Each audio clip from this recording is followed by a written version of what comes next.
So basically, after I got them washed off, I'm just going to cut these up and get the pits out.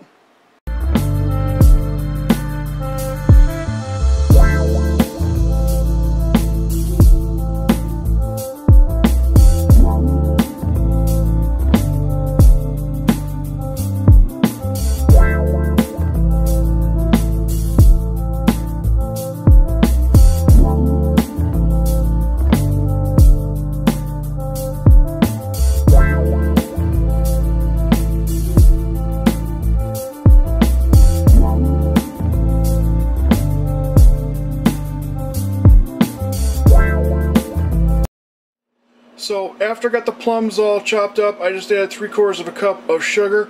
Plums have got a lot of moisture in them already, so they're going to expel a lot of that moisture here as they cook. I've got them on very low heat, and I'm going to put the lid on here in a sec, and I'm just going to let these cook down. It'll probably take about 45 minutes. Low and slow is the best way to go. So after a while, this is what we got. Now, they're not entirely tender just yet. We need to let them cook longer and let them get completely tender, almost mushy. And then we'll go on to the next stage. But they got a little ways to go. What I'm going to do is leave the lid off here because there's a lot of reducing that needs to go on.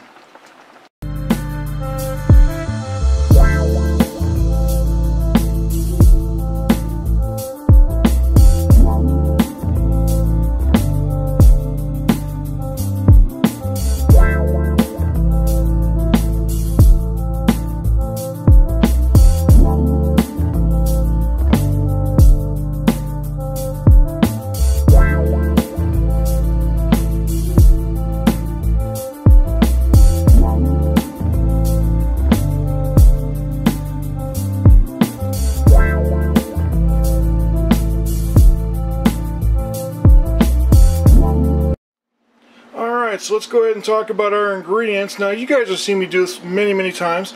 So what we got here is 2 cups of heavy cream, 1 cup of whole milk, and then here we've got 1/2 cup of non-fat dry milk. And over here I have 6 egg yolks. Now hang on to the whites, those are awesome. You can do a lot of stuff with them, so don't throw them out.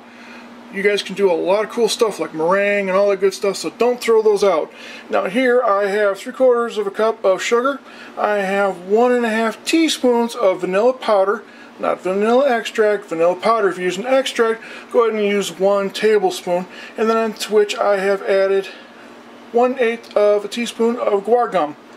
And so what I'm going to do next here, by the way, that is my plum puree, and I'm going to use 2 cups of that. So definitely want to hang on to that. But what I'm going to do now here is get mixing everything together. As for the sugar, that is going in here. Just like that. Bada bing, bada boom. Alright, so while my dairy is heating, I'm going to go ahead and whisk this.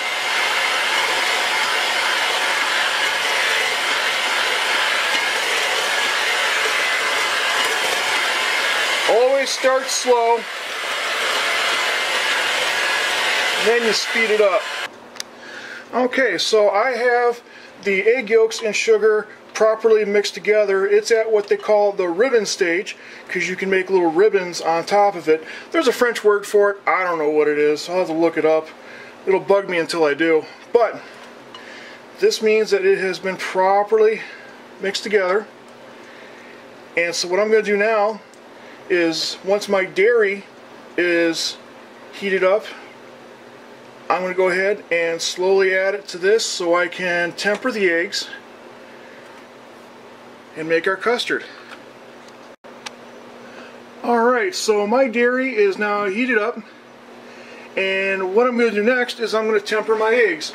Now the way you do that is you get those eggs a-moving, and you slowly mix the dairy in a bit at a time.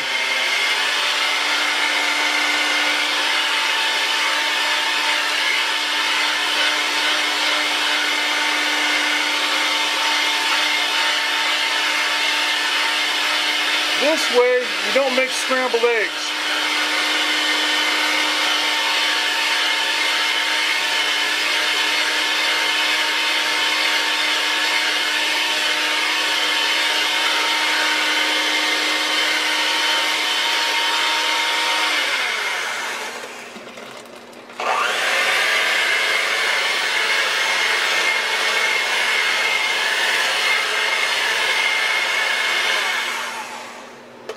And that is how you temper your eggs when you're making a custard. This way, you don't get scrambled eggs. Now, this is going to go back in the pan. Alright, so now I've got them back on the heat, and I'm going to keep stirring, and I'm not going to stop stirring. That's important because this is thick now, and if you stop stirring, you're going to have a mess on your hands. You don't want a mess, so just keep stirring. What we're going to do is we're going to bring this up to 165 degrees, and we're going to hold it there for 60 seconds. Number one, that kills off the cooties. Number two, that cooks your custard so that it has a richer flavor and it sets a little better. So that's what we're going to do. This will take a few minutes, not long. Just got to watch it, and you'll know it's done when it coats the back of a spoon. So that's what we're doing. Alright, so we've got her heated up to what we wanted, and now I'll go ahead and pour this in and strain it. Now, one thing else I wanted to make sure I brought to your attention is you absolutely do not want to overcook this. If you overcook it, you will end up with something extremely hard and not good. Not in the remotest sense of the word. Just bad. So, I love this pan, by the way. My friend Charmaine got it for me for Christmas, and I just love it.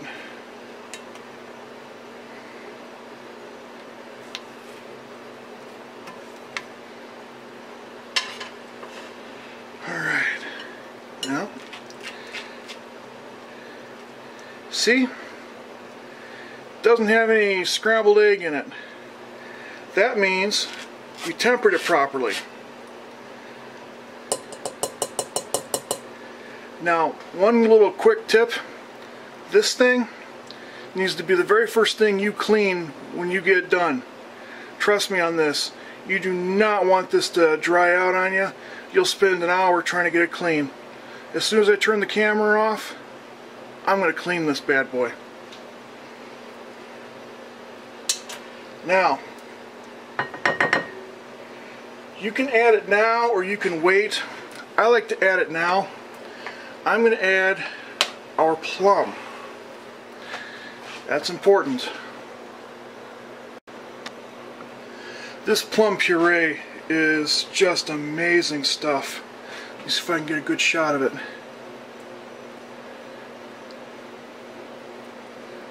Just incredible. Just incredible. I am so happy with how it turned out. Oh, it's good stuff. And you know, I didn't over-sweeten it, which is important. I made sure not to over-sweeten this stuff. So remember I said 2 cups, right?